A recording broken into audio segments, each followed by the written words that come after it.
मैं हूं कुमार संभोर, आप सुन रहे हैं रेडियो खांची 90.4 FM और आज इंटरनेशनल टाइगर डे पर हम लेकर आए हैं एक विशेष कार्यक्रम जिसमें हम बात कर रहे हैं कुमार मनीष अरविंद से, जो है भारतीय वन पदाधिकारी और इस वक्त मुख्य वन संरक्षक हैं मेदिनीनगर पलामू झारखंड के। तो ये हैं कुमार मनीष अरविंद और इनसे सवाल पूछ रहे हैं छोटे छोटे ढेर सारे बच्चे। तो आइए सुनते हैं। अगला सवाल तेजंस राज का है। तेजंस, अपना सवाल पूछिए। हाय, मेरा नाम तेजस ठाकुर है। मैं डीएवी क्लास 2 में पढ़ता हूँ। मैं आपसे जानना चाहता हूँ कि जंगल में बाघ को गिनते कैसे है? ये जो है सवाल तेजस ने जो किया है वो इसके जवाब के लिए थोड़ा सा विस्तार से मैं कहना चाहूँगा कि बड़ा ही चैलेंजिंग ये टास्क होता है कि बाघ जंगल में, तो ऐसे ही आप जानते हैं कि घुसना मुश्किल होता है घने जंगलों में, और इतने बड़े जंगल में बाघ हैं, कहीं 50 हैं, कहीं 100 हैं, कहीं 150 हैं किसी राज्य में। मतलब ये राज्य का आंकड़ा है इतना करके। तो एक जंगल में जो है मान लीजिए 15-20 बाघ हैं या 50 बाघ हैं, उनको कैसे गिना जाए? वो तो बाघ को तो बुला करके गिन नहीं सकते। तो देखो, हम लोग जो है जब जनसंख्या, आदमी की संख्या का निर्धारण करते हैं तब इतना लिखत पढ़त करते हैं, घर घर लोग जाते हैं जनगणना के कर्मचारी, और तब भी जो है काफी अशुद्धियां हो सकती हैं, उसमें आ जाती हैं।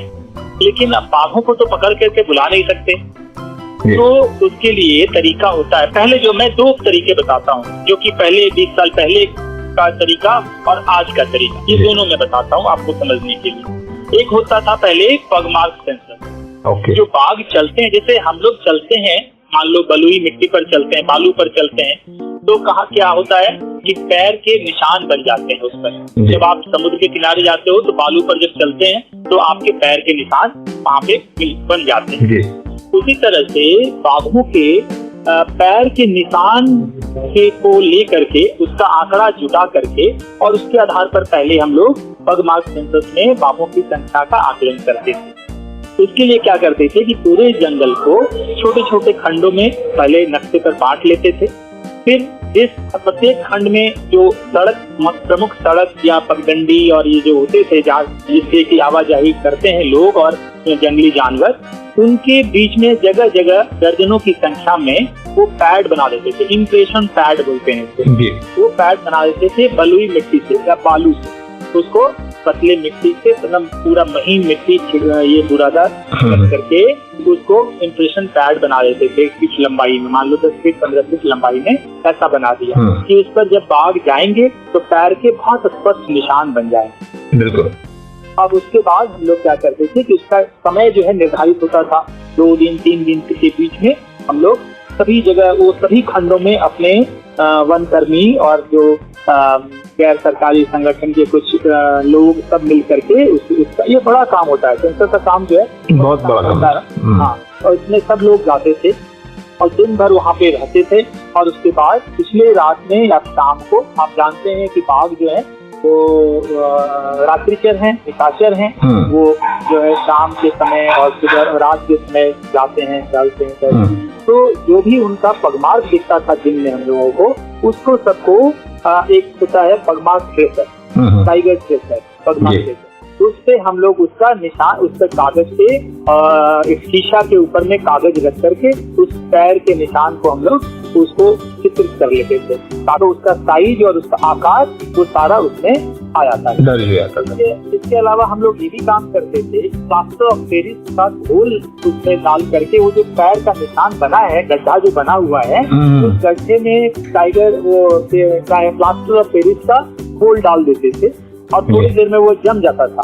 फिर उसको हम लोग उसको निकाल लेते थे, तो वो पगमार्क का एक बन जाता था, उसके आकार का जो है प्लास्टर ऑफ पेरिस का बन जाता था। इन चीजों को कलेक्ट किया जाता था 2 दिन 3 दिन 4 दिन, और उसके बाद से फिर उसको ले आते थे एक जगह मुख्यालय में और सबको फिर देखते थे, उसको मिलाते थे कि किस साइज का, अलग अलग साइज का रहेगा तो इसका मतलब अलग अलग बाघ है। जी। अब उसमें हम लोग का ये भी मैंने अवलोकन से करके ये भी निकाला हुआ रहता है कि बाघिन रहेगी तो उसका मादा बाघ है तो उसका पैर का निशान किस तरह का, थोड़ा सा लंबोदरा होगा तो ये बाघिन है, ऐसे करके। और चौकोर यदि है उसका निकाला हुआ है, बिल्कुल स्क्वायर शेप है तो वो बाघ है, ऐसा करके तो निकालते थे पहले हम लोग।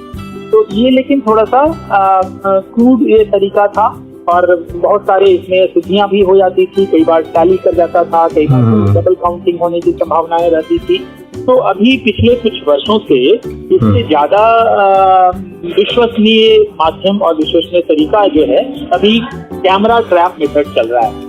कैमरा ट्रैप मेथड में हम लोग इसी तरह से जंगल को अलग अलग खंडों में बांटने के बाद उसमें जैसे पहले इम्प्रेशन कार्ड बनाते थे, उसके बदले में उन प्रमुख जगहों पे हम लोग कैमरे फिट कर देते हैं। और कैमरा इस तरह का विशेष सुविधाओं के साथ रहता है कि सड़क के दोनों तरफ जो है कैमरा एक तरफ लगा हुआ है और दूसरे तरफ के साथ उसी का एक पार्ट रहता है और दोनों के बीच में एक लिंक रहता है जिसमें कि इंफ्रारेड सेंसर उसमें लगे रहते हैं। उसमें सेंसर ऐसे लगे रहते हैं कि यदि बाघ उस बीच से क्रॉस करेगा तो क्लिक हो जाएगा। ठीक है, बाघ के शरीर के तापमान के कारण से और उधर से कुछ भी यदि गुजरेगा उस लिंक को, जो इंफ्रारेड जो सेंसर है, उस सेंसर को कोई भी चीज यदि क्रॉस करेगी तो वो कैमरा को सूचित कर देगा, कैमरा क्लिक हो जाएगा और उस चीज का फोटो लिया जाएगा। ओके। ये जो है ये बड़ा मजेदार है। यदि आप इससे गुजरेंगे, उस बीच से आप पार करेंगे तो आपका फोटो उस कैमरा में आ जाएगा। बिल्कुल। यदि हाथी भी आ जाए या दूसरा कोई जानवर भी आ जाए तो कैमरा में उसका फोटो आ जाएगा। तो इस तरह से लगा करके उसका निश्चित समय निर्धारित कर देते हैं कि इतना तारीख से इतना तारीख के बीच में हम लोगों ने कैमरा लगाएंगे हम लोग। उसका तो पूरे ऑल इंडिया सेंसस होता है, पूरे राज्य में, पूरे देश में सेंसस होता है एक साथ में, ऐसा करते हैं हर 4 साल पे।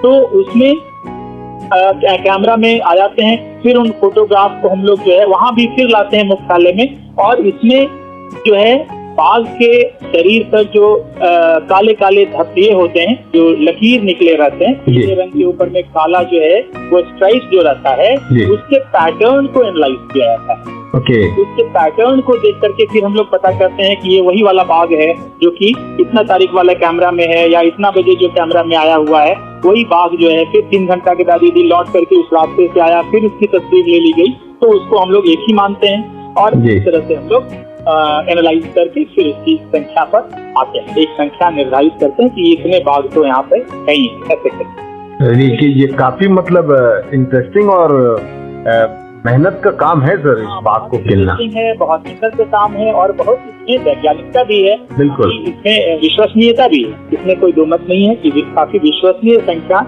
इससे निकल कर बाहर आता है। बिल्कुल। इसी से आगे बढ़ते हैं तो एक सवाल और आया है जो कि इंशा शहबाज ने भेजा है। ये छोटी सी बच्ची हैं, इन्होंने पूछा है। हाय, मेरा नाम इंशा शहबाज है और मैं क्लास 3 में पढ़ती हूँ और मैं आपसे जानना चाहती हूँ कि बाघ की उम्र कितनी होती है? बेटा ईशा, बाघ जो है की उम्र को जानने के लिए उसको 2 भाग में समझते हैं। पहले एक तो वो बाघ जो प्राकृतिक जंगलों में जंगल के संघर्षपूर्ण परिस्थितियों में रहता है, तो वहाँ पे उसको अपना शिकार खुद से खाना पड़ता है मार करके, और उसमें तरह तरह की परेशानी है। यदि उसको कुछ घाव लग गया या वो बीमार पड़ गया तो वहाँ उसकी दवा दारू के लिए तो जंगल में तो कोई व्यवस्था नहीं है। ऐसी कठिन परिस्थितियों में वहाँ बाघ की उम्र मान लो आप 10 से 15 साल है, ठीक है, 10 से 15 साल होता है।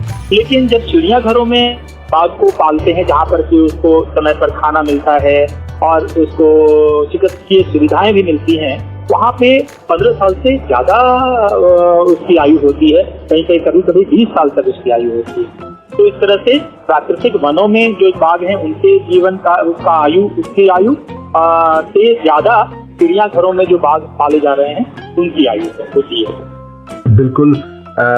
अब बढ़ते हैं सर अगले प्रश्न पर, जिसको भेजा है प्रणव सागर ने। मेरा नाम प्रणव सागर है, मैं tender heart senior secondary school में क्लास 7th में पढ़ता हूँ। मेरा सवाल है कि एक बार में बाघ के कितने बच्चे होते हैं?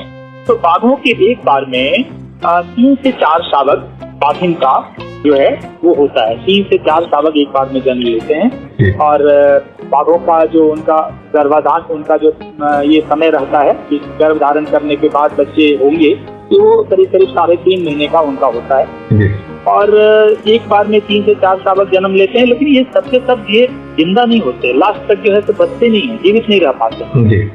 इसमें से वही है कि जो survival of the fittest type का ये सिद्धांत रहता है। लगभग 50% बच्चे, वो मान लीजिए 4 का यदि है, एक लिटिल साइज 4 है, 4 बच्चे हुए हैं, तो लगभग आप मानिए कि 2 साल होते होते 2 उसमें से मर जाएगा।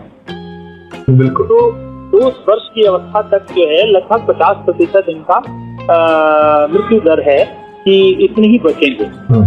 और ये बच्चे अब शुरू में अपनी माँ के साथ रहते हैं 2 वर्ष तक। शुरू में बाघिन उसको दूध पिलाती है और बाद में फिर उसको शिकार करना सिखाती है। माँ से ही बच्चे शिकार करना सीखते हैं और 2 साल के बाद फिर अपना अलग जिंदगी निर्वहन करने के लिए जंगल में अलग हो जाते हैं। ये है उनका तरीका। यहाँ हम रुकेंगे एक छोटे से ब्रेक के लिए। बच्चों के सवाल बाघ पर और भी हैं, जिनका जवाब दे रहे हैं मुख्य वन संरक्षक मेदिनीनगर पलामू के कुमार मनीष अरविंद। तो कहीं मत जाइएगा, बस छोटे से ब्रेक के बाद तुरंत हाजिर होते हैं।